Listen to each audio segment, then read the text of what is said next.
সুখী সমৃদ্ধশালী বাংলাদেশ গড়তে প্রবাসীদের ঐক্যবদ্ধ প্রচেষ্টাকে আরও জোরদার তোলার আহ্বান জানালেন কভেন্ট্রি আওয়ামী লীগ নেতৃবৃন্দ। সোমবার রাতে স্থানীয় এক মিলনায়তনে অনুষ্ঠিত এই মতবিনিময় সভায় তারা এই আহ্বান জানান।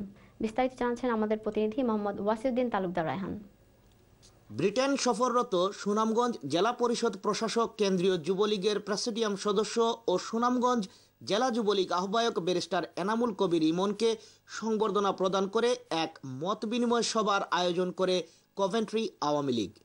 গত সোমবার রাত 10টায় স্থানীয় জিনাত মিলনায়তনে কভেন্ট্রি কমিউনিটির বিশিষ্টজন, আওয়ামী লীগ ও যুবলীগের নেতৃবৃন্দের উপস্থিতিতে স্থানীয় আওয়ামী লীগের সাধারণ সম্পাদক রুহুল আমিনের পরিচালনায় উক্ত সংবর্ধনা ও মত বিনিময় সভায় সভাপতিত্ব করেন কভেন্ট্রি আওয়ামী লীগের সভাপতি মোকদ্দেস আলী। সবার শুরুতে প্রধান অতিথিকে কভেন্ট্রি বাংলাদেশি প্রবাসী ও স্থানীয় যুবলীগের পক্ষ থেকে ফুল দিয়ে শুভেচ্ছা জানানো হয়।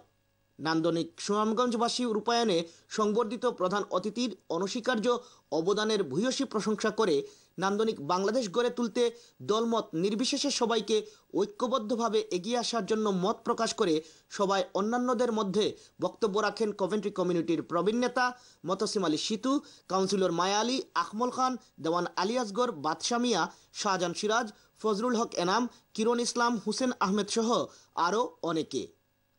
Wasiuddin Talukdar Raihan, ATN Bangla, UK news, Coventry. দর্শক